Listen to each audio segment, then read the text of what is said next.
Hello, my YouTube friends. Thanks for joining in tonight. Man, if you haven't hit that subscribe button, please do right down there and slam that bell.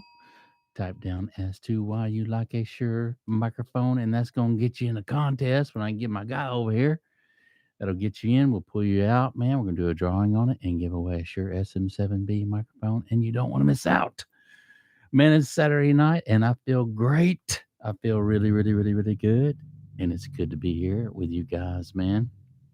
Hope you guys don't hear the guys out there. They're starting up the truck, having a few brewskis, and had a hard day. So we're going to let them get on out of here, man, and hopefully they can ease on back. But, man, I wanted to bring up tonight something that's really, really, really important, and it might be crossing your mind being that you spend many, many, many hours behind that mixing board as to trying to guess what is going to be the best mix, trying to analyze things, trying to figure it out. Well, is this mix better than this mix? Is this better mix better than that one back there? And I want to let you guys know, if you don't already know, most people listen to the vocals first. So it's vocals, the groove or the vibe, the melody line, and then whatever else follows behind that. But typically, most people are listening to that vocal line. They're listening to the voice. And I know years ago, a lot of times, Steely Dan said it best. It used to be about melody and melodies, but now it's about the groove. But now it's really about not just the groove, but it's just the vocal line and the vocals, how well the vocals are saying, and how what's the vocalist. Not even really so much what the vocalist is saying. Man, I heard it the other day. I heard a song the other day, and the lady was singing her vowels, ooh ooh ooh ooh ah ah ah, ah, and I thought, wow, how does that tell a story? No, it doesn't tell a story. So really, it lets me know right off it was really about the groove of that song and the vibe of that song that dictates whether that was going to be a hit or not these days, man. A lot of these people are selling beats out there, and they're getting royalties from their beats that they make. So it's really not about that mix that you and us folks think that's really imperative as to creating a great song so much. It's really more about the vibe, the groove of the song, and the vibe of the tune. What happened to those lovely melodies that we used to listen to back in the day? Even some of those disco songs that we used to that we had to go through and listen to. It was really all about melodies and whatnot, and harmonies, and all those cool things like that. It's not really about that anymore. Like I say, man, it's pretty much just about. So don't spend all your time trying to fix the snare drum to sound really, really, really, really great. Um, Kind of go at it a different approach and go ahead and get that vocals to sound the best that they can sound, and spend a little more time on those vocals, more so than the hi hat or whatever else you plan on having in the mix. Spend more time on those vocals, man, because that's what people really are listening to first. As the human voice is a strong force in any kind of action. And so when it's used in music, that's what people hear first is the voice. And then I know when I was growing up, I always liked to listen to the melodies. And it seemed like when I'd hear a song, I really couldn't really remember all the lyrics, what the artist was saying. And even if I did, a lot of times I really didn't know what the song meant or what the song, what the story was about. It was more just hearing those little melodies that came in and out through the song, and that would be catchy to me. And I just remember being a little kid, and say fifth grade, fourth, fifth grade, and being at the beach and hearing those songs that different people sang at the time. One that comes to mind was Butterflies Are Free to Fly. I want to say Elton John sang that song. and that was 1975 because I remember I was in fifth grade at the time, and I remember hearing that song and just whistling that song, and that melody was in my head. Man, it was all about melodies back then. It wasn't about groove, and so times have changed. And with that change, we have to keep that in mind and not get so caught up into worrying about how this sets and how this sets and how this sets, because it's really going to come down to everyone listening to the vocals and that vibe and the groove of the beat, man, how the beat is, you know. And if we get a little ear candy from time and time coming in and out in the mix, we all can dig that, whether it's a little whistle line or whatever. We all can appreciate that. And that's just some little more ear candy that's dropping in here and there that we all can appreciate, especially some of us old timers. But yeah, don't get so caught up into wondering about this or that, if this sounds good or if that sounds good. It's really about how everything is glued together and uniform together as a good glued mix. And then the vocal line here. I always kind of look at it like that. Here's your mix and the vocals right here. That way, because everybody really wants to hear that vocal line. And that's really going to be a lot of times what propels the song. But I will not take away from the bass guitar or the kick or the snare, because those three elements always play a role in a good song to me. Um, whether you're listening to AC/DC or whether you're listening to I don't know, some good soul from back in the day, or I don't know, think of a new group today that they always use the bass guitar to actually propel the song. And kind of keep the listener's attention, especially if it's a dance tune. If you guys like dancing, I don't know how many of us has been too much dancing lately with the COVID and everything going on.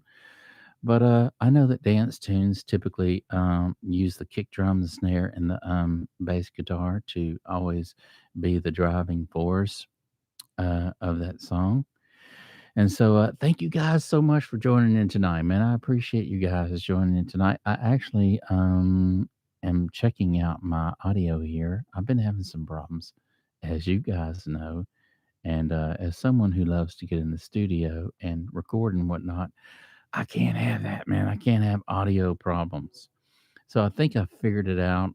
First, I was thinking it was my compressor or my preamp or my interface or my mixer, but I know what it is now, man. It has to be either someone keying in on their radio or my internet not fast enough. And that's what's making it make those pops in the audio. Because on my end, whenever I'm listening to it like now in real time, it's super, super, super clean. There's no pops, there's no nothing. It's just perfect. The sound is perfect. So it's after the fact once it's in the computer. And that's what's going on with that. So I'm going to have to do a little more research in that and see that my internet, how fast it's actually working, if it's working as fast as they say it is. So yeah, man, today was just been a great day. How are you guys doing out there, man? Y'all doing okay out there today? I had a great day. It was a good day. I was able to get out and wash my little tracker and actually get a lot of things done today. And so it feels good to get some of those responsibilities behind me.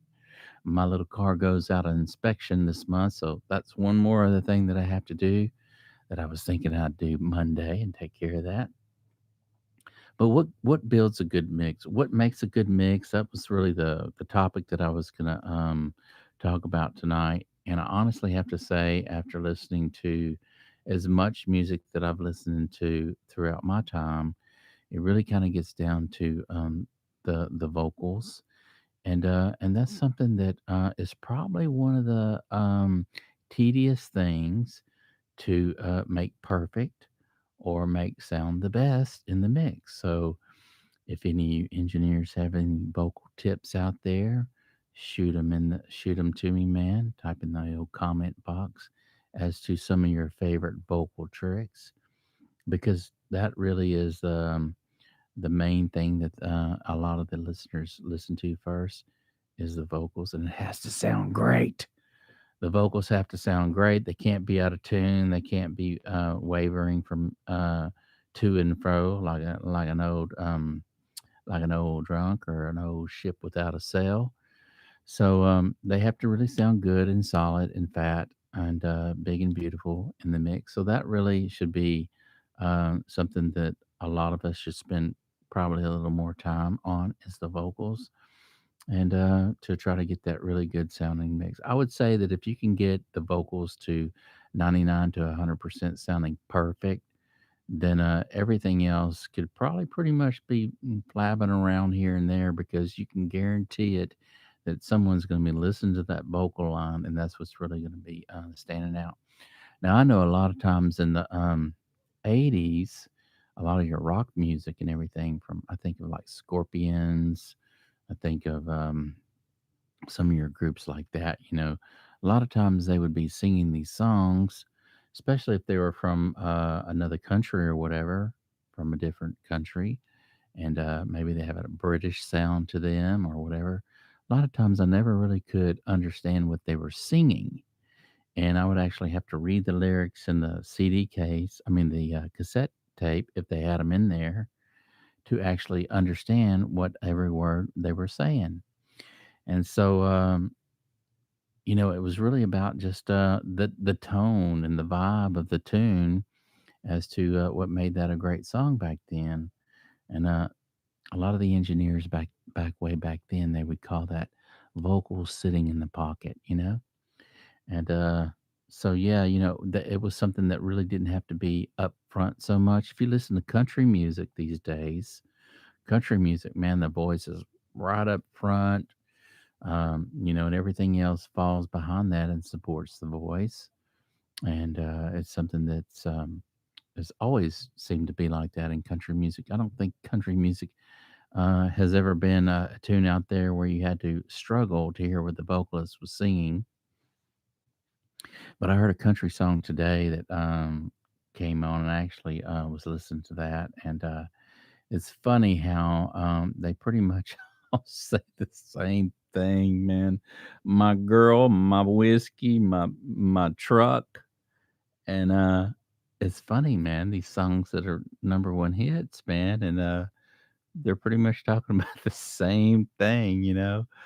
I don't know, man. I miss some. I miss the good old times, man. Where you had storylines to a song, you had melodies in there where different melodies were coming in and out, and it was just something really. At the end of the day, you close your eyes and you would still be hearing that song, hearing those melodies in your head, and it made you want to whistle a tune the next day. And I don't know. I keep thinking of those tunes like that, and I really hope soon that we can that music industry will wake up to some of the better stuff and start these producers start putting together bands again and actually have real songs that tell a storyline and they can rock out, man. You can rock it out. You can play it. You can hit it hard. Drummer can be slamming.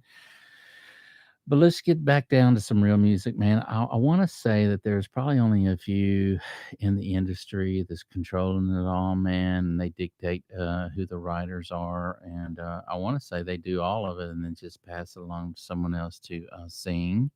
So you have these few artists that's actually getting in on all the gigs. Let's just call it a gig, and your producer calls this writer or whatever, and your writer submits the music, and then it may be just a demo. It may be just someone like me who writes music and does everything here in the studio here, and just makes a great demo, and then submits it to the producer and the band, and they dictate whether they are actually going to use the song and buy the song, and then go from there. And so I think that's what's going on, man, out there in the music industry, and it's kind of a shame because you really only have very few people, and they're dictating how the music's gonna what's gonna be on the radio and what's not gonna be on the radio. Kind of a sad little thing, don't you think, guys, man? So if we can get back to finding some bands and get some producers out there actually going out and finding bands or picking this guitar player over here and picking this bass player over here. If you want to have session players come in, that's one thing. I know they do that all the time in Nashville. They have session players, and that's pretty much how they do the gig. You get these session players, and they come in and rip out the score, and the singer comes in and sings his part, and boom, you got you a hit country song right there, man. Um, I don't know, man. I just kind of like the idea of the way it was done years ago, where you actually had people who got together, who formed a band, who actually dictated who was going to be the lead guitar player and who wasn't going to be the lead guitar player, and got everybody together and rehearsed and rehearsed and rehearsed till everyone's part was refined by the fire. And then once everybody's part was refined by the fire, they hit the studio, man, and got in the studio and ripped out their parts. And then the engineer got in there and actually pulled it all together and made it sound beautiful and wonderful for everyone to listen to. So it would be nice if at some point in time we can get back to those really cool things and all those cool mixes that someone was saying the other day that Billy Joe had a song out, and the guy who mixed that song did several mixes or something. And I want to say they actually put it out on the radio, and they say those other mixes, and then the guy says, "Hey, look, I got a better mix than the one that's already out and published." And then Quincy Jones came in and actually listened to this other mix and said, "Yeah, you're right." And they actually took all those other mixes down, or that was playing on the radio, and put the one out there, and it became like a number one song or something like that. I thought that was really cool. So, you engineers, don't throw away those other mixes. You never know which one's the best. It's kind of funny, isn't it? I think that's kind of humorous, man. I don't know. I don't like really to get too caught up into that. I really like to, whenever I sit down and do a mix, I pretty much know, and it all really for me it dictates. I can get everything else sounding really good in its own little space in the mix, and no masking, all that are really cool stuff. But the hardest thing for me to really get really good at is creating the best vocal lines so that it's all perfect. The pitch correction's all good. I tend to spend a lot of time with that. Even though I don't really sing out of tune too much, out of key, I just pretty much go in there and pitch correct things to tighten it up a little bit. And I can do that really well. I'm not too shabby at that, and I'm pretty quick at that. But it's all those other little things that you want to make it have that air in the track and have that sheen to it, have the full body to it, and then all the other delays and everything that thicken it up and make it really big, and make it stand out like you were in a $2 or $3 million studio, um, or even higher, just something that the professionals actually did. I can get it pretty close, man, but it makes me wonder if it's because I'm not actually using what all of the big boys are using, or I just not as good as they are at it. And I'm sure it's probably a little of both. But I've certainly spent my time in the studio, and I've certainly tweaked enough knobs, and I've had a long history of spending many many hours in the studio and learning about EQ, learning about frequencies and how masking takes place, and all these other things that an engineer needs to do to actually create good mixes. And, they always say that experience plays a large role on the scale, and that is true. But who are your mentors? You know? And so I've always been the type of learner um, that I can read something, and yeah, I'm going to have to read it probably 2 or 3 times for it to sink in and actually play with it before I can get it. But I'm the type of learner where if you show me how to do it, and in real time while you're sitting there and you show me and correct me, I'm a real fast learner doing it like that. I always monkey see, monkey do, And so I'm that type of learner where other people they can just read something one time and they got it. And so I don't know. I've spent many hours trying to better myself as to being a better mixer and a better engineer. And so one of these days, I am going to hook up with someone and get in the studio, in a big time studio, and spend some time in there and learn some more tricks, man. So if you guys got any cool tricks that you can throw at me, slam her down, man. I'm all ears and I'm all open to learning some new vocal tricks. A lot of times these vocals are put through these pitch corrections these days and have this auto tune or this T-pan thing going on. And that's just the sound, that's just what you like. But um, I would like to be able to do a little more than that. I'd like to be able to take something in its raw form and actually, do an A/B test with my client and have them come over and lay down some vocal parts to some tracks, and then let them listen to it, and then send them on their way, and then bring them back in once it's all polished and refined by the fire, and let them listen to it and see how much better. So I've taken it from here to here.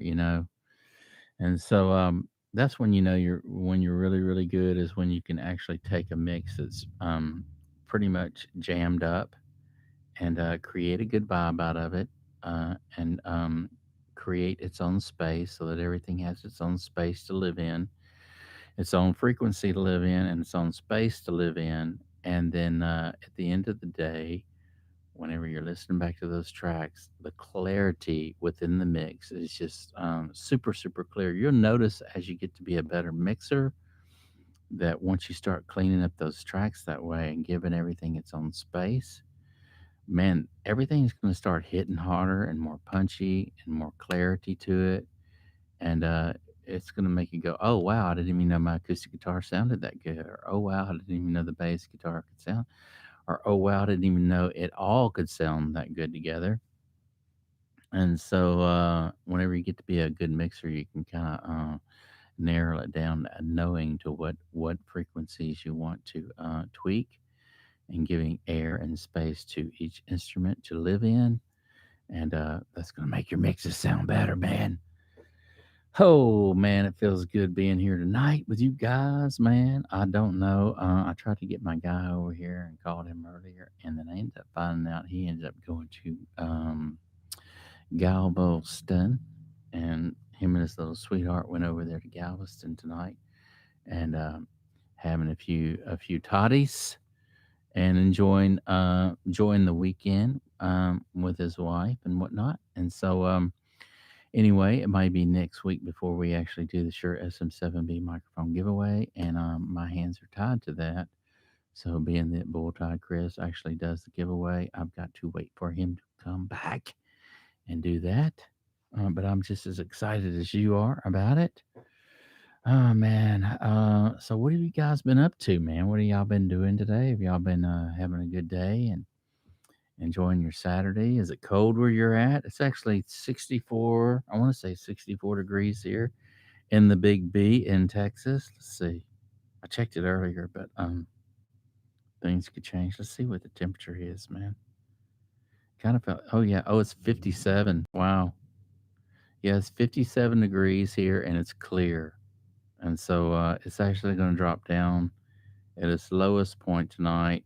At 3 a.m., it's going to be 46 degrees. And then at 6 a.m., it's 45. And then it starts to warm back up. So by noon tomorrow, it'll be 64 here.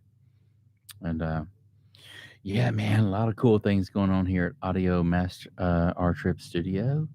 And I can't wait to start giving out the T-shirts because I know you guys are going to be super stoked about that. And I'm going to go down there Tuesday to the shirt shop and see what they can actually do for me as far as putting together some Audio Master T-shirts to give out to you guys. Man, oh gosh, I had a lady call today, man, and she's going down to the beach today, and she was asking me all these questions as to the weather and this and that.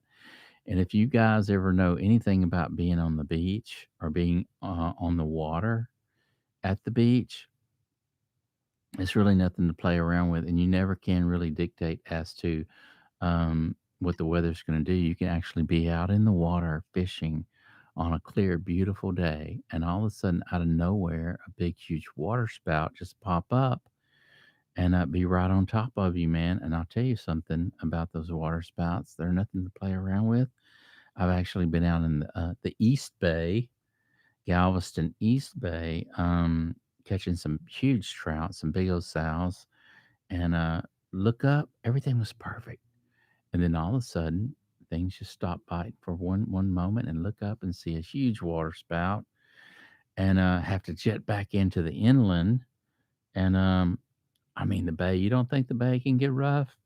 It can get rough, man. Those waves can get big and it's dangerous and scary. So anyway, she was asking me questions about this stuff. And I'm like, it's fine now, but I can't tell you what it's going to be like in an hour or two or, from now. And I thought that was kind of funny. I wanted to share that with y'all, man. So if you know anything about fishing or whatever, or being out on the water, you can't dictate any of that stuff. And while she was asking me those questions, I don't know. But anyway, yeah, a lot of cool things going on. And I don't know, man. It just feels good to be here on this. I wasn't going to come on today once I found out that Chris Bulltie wasn't coming in.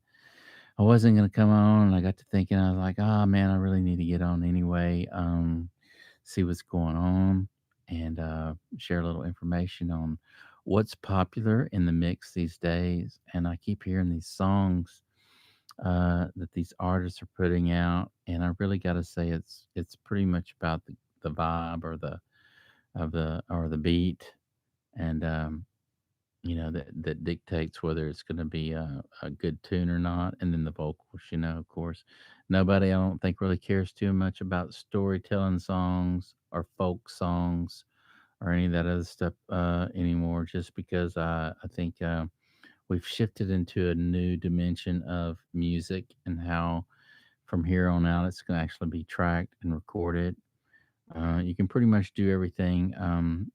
One musician or one genius can pretty much do it all in his own home studio and create some great stuff that actually can fly on the radio, man. And I remember whenever I was growing up, it was about learning your skills and trying to be a really good guitar player to whether you were going to be a rhythm guitar player or you're going to be a lead guitar player.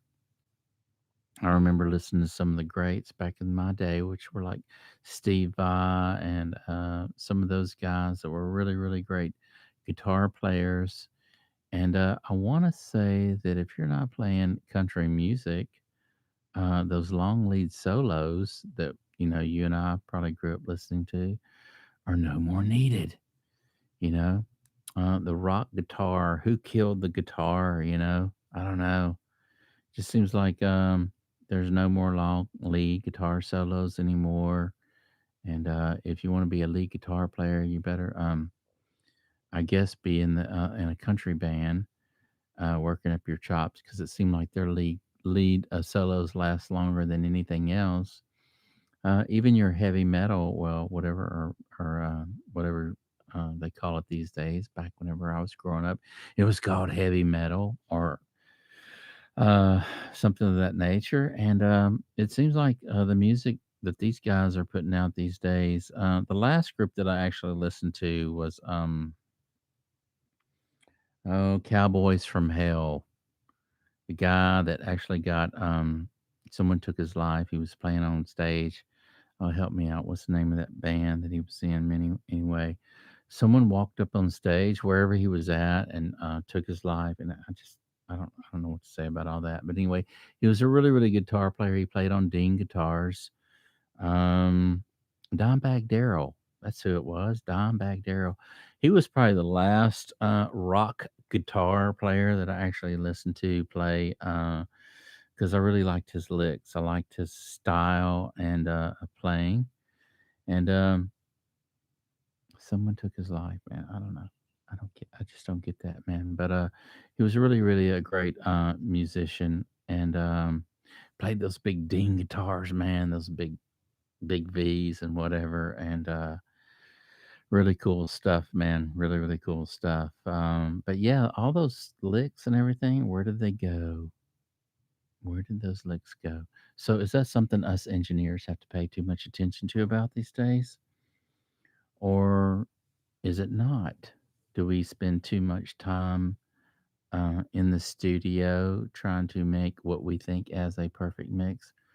Or really, what is it going to boil down to or dictate? The vibe of the song, the groove of the song, and the vocals. I'm not going to say melody line. I'm not going to say even how good you can sing. I mean, if you can sing your vowels, that should be good enough, man. So, with that in mind, I want to inspire some of you engineers and producers out there, man. Go out there and see if you can put together or find a local band who that you really enjoy playing, listening to their music, and get them in the studio. Get them in the studio. See if y'all can come up with a really cool tune, or have someone come up with a really cool tune, and get them guys in there, and let's try to get some of those good original songs out there for the people to listen to, and get away from these three main artists that control the whole system of things, man. We got to get away from that. We got to branch out and start opening up and listening to the world as we once did in the great '60s. I think of like the Doors. Okay, I think of Jim Morrison, people in that era and that group who were just like you know, fearless, man. Anything goes. We're only here for a short time, and just geniuses in their own right. I think of bands like that actually put together great bands, man. Zappa, Frank Zappa, those guys like that. Bob Dylan, Eric Clapton, Tom Petty. Man, those guys weren't great singers, man. They weren't great singers, but it was just about melody lines, and it was about delivering the tune, man. It's how they delivered. Johnny Cash.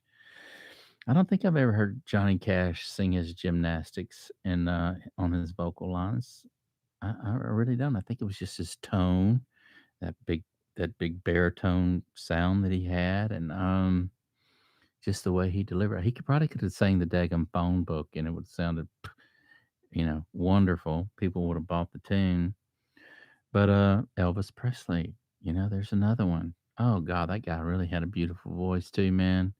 If you listen to some of his songs, I just wish that at the time when they recorded a lot of his songs that they wasn't doing what was trending at the time. And because you hear those ooh oohs and all those harmonies from those other men in the background, that it's not a timeless song just simply because they were doing trendy things. And I'm afraid that that's what's happening today. You get a lot of these great artists, man, they can sing really, really well. And yes, they can sing their gymnastics and they can sing their scales up and down. Um, but are they adding elements to the song that are making it a trending thing to where in 10, 15 years it won't be a memorable song only because it's trending. And but I want to say I heard a vocalist today, or was it yesterday? I heard her on. I was scrolling through my social media and I actually heard her on Facebook. But I want to tell you who really, really does have a bad to the bone, thick as a brick, beautiful voice. Who someday I would love to meet. I would love to meet this chick, man. And her name is Pink. That's what she goes by, Pink. This chick can sing so good, y'all. Her voice is super powerful, super strong, and she don't get crazy with singing all over the place, although she knows how to. but she really sings great, man, and her voice is so powerful, man. Wow, just really, really, really a great artist. I don't know any more to say than I really like the way she sings. She sings great, man, and her stuff is really, really cool. I'd like to see her if she ever comes near Texas or comes to Texas anytime soon. I'd love to go see that girl perform. She is actually really, really good. And another one that I like, I don't know how she's doing these days or if she's doing anything, um, is Gwyneth Stefani. You guys remember Gwyneth Stefani? She was another. Not only is she just super fun, but she was another one that I just remember when she first came out. Once I don't know, or when I first started listening to her, maybe 10, 15 years ago. I'm not sure how long it's passed, but I was just in love with that chick, man. I thought she just sang really, really good and just super, super smoking, man. But I don't know if she's doing anything today. I don't know. I think she teamed up with that guy on The Voice, that dude that sings country. And I don't know if they got married. I don't know what they did or whatever. But I'd like to see her get back to her old stuff by herself without having to sing with another artist. That would be nice. But yeah, I don't know. I just wanted to drop in tonight and say hello to you guys as always, and I hope you're doing fine out there, man. If you haven't subscribed to the channel, ease on back and subscribe to the channel, man. I appreciate it. I am going to make another video tomorrow, but tonight I am going to do a little research on a few things, make it a little more interesting as to what I have to say. As always, I always like throwing in a few good little tips, not too much where it's too much to swallow. You can get a great meal, man, but if you choke on the first bite, you won't finish it. And so that's the way I like to look at learning things about music and engineer, just little bits at a time, little snippets, little bites, little bits at a time, so you can digest it and soak it in and use it in your mix and techniques. You can learn a lot better when you learn little bits at a time rather than choking on that big old bite on that steak. So I hope that rings a bell with you and resonates with yourself.